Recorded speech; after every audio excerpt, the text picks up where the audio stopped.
নমস্কার, রিপাবলিক বাংলায় সকলকে স্বাগত। কথাকের আরও একটা বিশেষ এপিসোডে আমি স্বর্ণালী।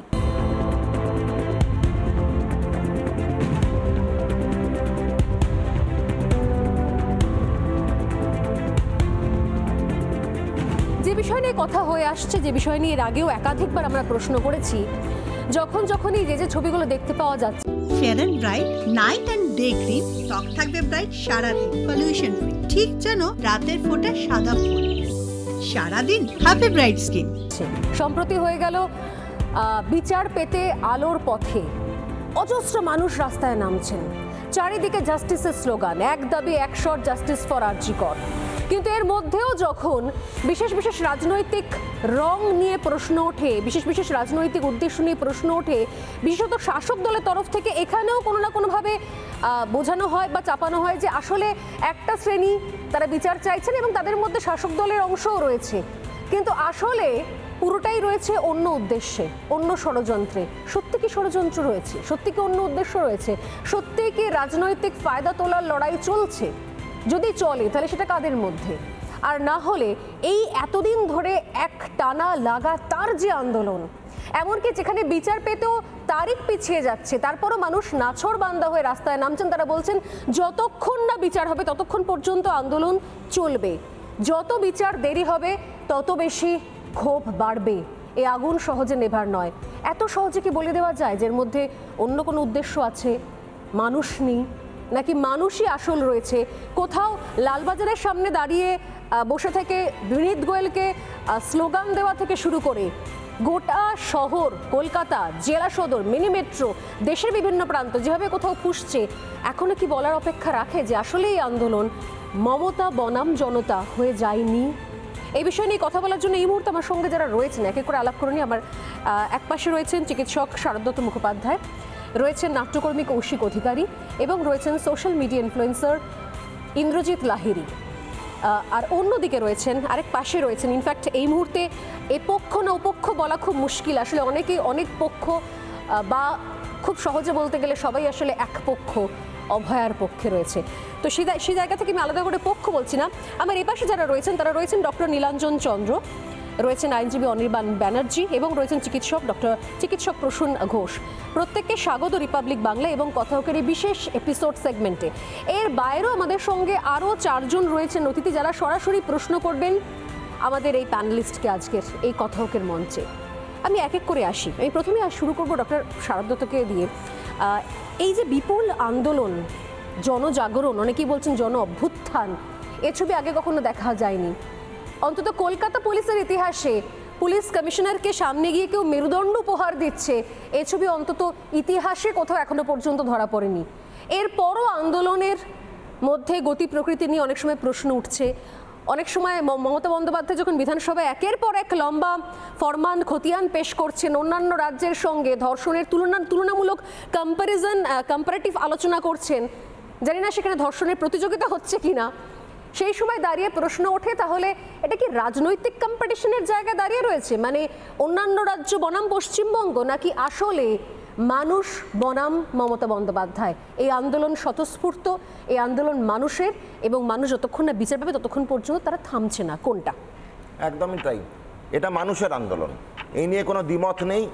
আমি যদিও বিভিন্ন ক্ষেত্রে অনেক সময় রাজনৈতিক কোনো পদ বা রাজনৈতিক বিশ্লেষণ করে থাকি, কিন্তু তাহলেও বলতে বাধ্য যে আজকের এই আন্দোলন, এই যে 8 তারিখ 9 তারিখ থেকে যে আন্দোলন শুরু হয়েছে, আজকে আমরা যে জায়গায় প্রায় 1 মাসে পৌঁছচ্ছি, এই আন্দোলন কিন্তু জনগণের আন্দোলন। এবার প্রভাবতই সবাই বলবে যে মমতা ভার্সেস জনতা, এই যেটা আপনি বললেন, তো এটা তো বিশ্লেষণ করতে হবে কেন এই কথাটা উঠছে। আজকে অভয়ের মৃত্যু কেন ঘটলো? প্রশাসনিক ব্যর্থতা। আজকে অভয়কে যদি সেরকম সুরক্ষা দিতে না পারে, সুরক্ষা দেওয়ার দায়িত্বে কে ছিলেন? প্রশাসন ছিলেন। কোন প্রশাসন ছিলেন দায়িত্বে? স্বাস্থ্য দপ্তর। স্বাস্থ্য দপ্তরের মন্ত্রীকে মমতা বন্দ্যোপাধ্যায়, যদি হোম মিনিস্টারকে মমতা বন্দ্যোপাধ্যায়, মুখ্যমন্ত্রীকে মমতা বন্দ্যোপাধ্যায়, মমতা বন্দ্যোপাধ্যায় নিজেকে, উনি একজন রাজনৈতিক ব্যক্তিত্ব। তার মানে প্রশাসন কিন্তু সবসময় কোনো না কোনো রাজনৈতিক দলের কেউ এসে প্রশাসক হয়, এবং সেই প্রশাসনের ব্যর্থতা বা প্রশাসনিক ব্যর্থতার দায় দায়িত্ব কিন্তু নিতে হবে তাকেই। সুতরাং এটা রাজনৈতিক প্রশাসন তার ব্যর্থতার দায়িত্ব নিতে গেলে লড়াইটা তখনই বলতে আমরা বাধ্য হব যে জনতা বনাম মমতা। এই জন্যই বলা হচ্ছে সলিউশন কিন্তু এখন আমরা জানি না যে কি সলিউশন আসবে। কেউ বলছে কোর্ট আমাদের সলিউশন দেবে, কেউ বলছে সিবিআই আমাদের সলিউশন দেবে, কেউ বলছে বা রাজনৈতিক সলিউশন দেবে। এদিকটা কিন্তু নিরিখে বিচার করতে হবে। কোর্ট কোনোদিন আমাদেরকে সলিউশন তুলে দেবে না। ওরা কি দেবে, দোষী আর কে নির্দোষ সেটুকু বিচার করে দেবে। কিন্তু আমাদের এই যে ধারাবাহিক প্রশাসনিক ব্যর্থতার সম্মুখীন হতে হয়েছে মমতা বন্দ্যোপাধ্যায়ের অধীনে থাকা পশ্চিমবঙ্গবাসীকে, তার জবাব কিন্তু পশ্চিমবঙ্গকে দিতে হবে। আচ্ছা বলুন তো, আমরা সবাই কিন্তু ভোটের দিনে গিয়ে ভোট দিই, ভোটাধিকার প্রয়োগ করি। রাজনীতির সঙ্গে কিন্তু আমরা ওতপ্রোতভাবে জড়িত, আমরা সবাই জড়িত। না জড়ালে লোকে বলে ইস ভোটটা নষ্ট করলি, ভোট দেওয়াটা তোমাদের অধিকার প্রয়োগ করা উচিত। সুতরাং আমাদের হাতে সব থেকে বড় অস্ত্র কি?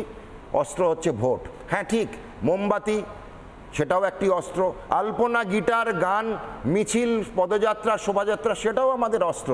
কিন্তু সব থেকে বড় অস্ত্র আমাদের সংবিধান দিয়েছে, সেটা হচ্ছে আমাদের জনগণের ভোট। আজকে ভোটের প্রয়োগ দ্বারাই কিন্তু আমরা চেঞ্জ আনতে পারি। সামাজিক আন্দোলন সেই চেঞ্জের ঢেউটাকে তুলে দিতে পারে। সেই জন্যই বলবো যে দুদিকটাই কিন্তু ভাবতে হবে। এক, জনগণের রায় যদি চান তাহলে ভোট প্রয়োগ করেই রায় দিতে হবে, আর জনগণের সংগ্রাম যদি চাই তাহলে কিন্তু এই আন্দোলন তার সবথেকে বড় নিদর্শন। মানুষের আন্দোলন, ছাত্রছাত্রীদের আন্দোলন, তরুণীদের আন্দোলন, সাথে সবাই আছি আমরা। সাধারণ অভিভাবকরা, স্কুল কলেজের বাবা মায়েরা তারা রাস্তায় নেমে পড়েছেন। কিন্তু এই যে আপনি কিছুক্ষণ আগে বললেন ভোটের কথা, আমি এখানে সরাসরি অনির্বাণের কাছে আসবো। একটা বিষয় আসছে যেটা প্রায় সময় বলা হচ্ছে যে আসলে বিচার পাওয়াটা প্রায়োরিটি নাকি মমতা বন্দ্যোপাধ্যায় পদত্যাগ করুন সেটা প্রায়োরিটি, বিনীত গোয়েল পদত্যাগ করুন সেটা প্রায়োরিটি। একটা ন্যারেটিভ তো রয়েছে, অর্থাৎ যেটা মানুষের বক্তব্য যে এতদিন ধরে যেগুলো চলে এসছে মমতা বন্দ্যোপাধ্যায় জানেন না, এটা হতে পারে না। আরও বেশি তথ্য প্রমাণ সামনে আসছে। বিনীত গোয়েলের ক্ষেত্রে কলকাতা পুলিশের ছত্রে গাফিলতি রয়েছে, সেই জন্য পদত্যাগ। কিন্তু বারবার করে যে এই প্রশ্ন তোলা হচ্ছে যে তাহলে কি এরা অভয়ের বিচার চায় না, তাহলে এরা শুধুমাত্র পদত্যাগ চায়, শুধুমাত্র সরকার ফেলতে চায়, আসলে এর পেছনে অন্য কোনো রাজনৈতিক উদ্দেশ্য কাজ করছে, সেটা কি আদপেও সত্যি বিশ্বাস করা যায় অনির্বাণ? দেখুন, যখন এত সংখ্যায় মানুষ রাস্তায় নেমেছেন সেখানে বিভিন্ন মত, বিভিন্ন ধরনের চিন্তাভাবনা, আবেগের বহিঃপ্রকাশ সবটা মিলেমিশেই থাকবে। এখানে রাজনৈতিক দল যারা, তারা যেমন তাদের মতো করে রাজনৈতিক লড়াই লড়তে গিয়ে মমতা বন্দ্যোপাধ্যায়ের পদত্যাগ চাওয়া, বিনীত গোয়েলের ওপর চাপ সৃষ্টি করা, এগুলো করবেন। এতে আমি অন্যায় অন্যায্য কিছুই দেখছি না।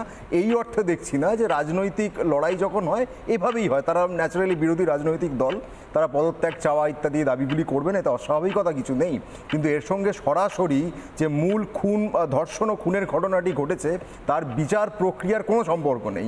এবং সুপ্রিম কোর্টের যে সুও মোটো মামলা SMWR2 অফ 2024, যেটা সুপ্রিম কোর্ট নিজে শুরু করেছেন, সেটা নিয়ে সাধারণ মানুষের মধ্যে একটা অদ্ভুত উৎসাহ দেখতে পাচ্ছি।